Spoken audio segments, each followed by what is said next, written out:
ठीक है, मैं आपको चिल्लौरिन, चील और सियारनी से जुड़ी जितिया व्रत कथा विस्तार से सुनाता हूँ। यह कथा विशेष रूप से बिहार, झारखंड, उत्तर प्रदेश और नेपाल के कुछ हिस्सों में ज्यूतिया व्रत की पूपा जितिया व्रत इस तिथि के समय कही जाती है। चिल्लौरिन और सियारिन की कथा बहुत समय पहले की बात है। एक गांव में सियारिन और चिल्लौरिन चील दोनों की डिलीवरी एक ही समय पर हुई। संयोग से दोनों के बच्चे हुए। दोनों माएं नदी किनारे नहाने गईं। नहाने के समय उन्होंने अपने अपने बच्चे कपड़े पर लिटा दिए। तभी सियारिन की नजर चिल्लौरिन के बच्चे पर पड़ी।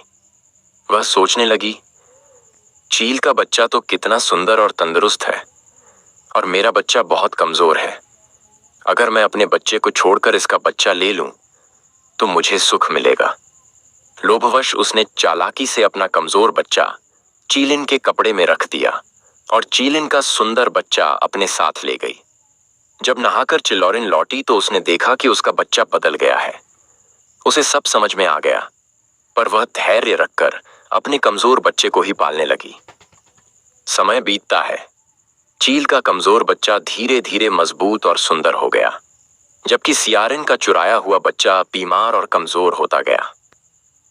जब बच्चे थोड़े बड़े हुए तो दोनों खेलने लगे। खेल खेल में असली और नकली की पहचान होने लगी। ज्यूतिया व्रत का महत्व। कुछ समय बाद जितिया व्रत, अष्टमी का निर्जला व्रत का समय आया। चिल्लौरिन ने पूरे विधि विधान से व्रत किया। उसने पुत्र की दीर्घायु के लिए भगवान जीमूत वाहन की पूजा की। लेकिन सियारिन ने व्रत का पालन ढंग से नहीं किया। उसने चोरी किए बच्चे के लिए पूजा भी ठीक से नहीं की।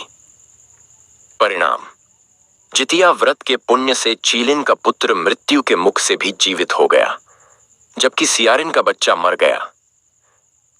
तभी आकाशवाणी हुई, यह फल जितिया व्रत के प्रभाव और सच्चे धर्म पालन का है। चिल्लौरिन ने नियम, श्रद्धा और सच्चे मन से व्रत किया, इसलिए उसका पुत्र जीवित हुआ। लेकिन सियारिन ने छल और अधर्म किया, इसलिए उसका पुत्र जीवित नहीं रह सका। संदेश, इस कथा से यही शिक्षा मिलती है कि व्रत पूजा सच्चे मन और नियम पूर्वक करनी चाहिए। चोरी, छल और अधर्म का अंत हमेशा दुखद होता है।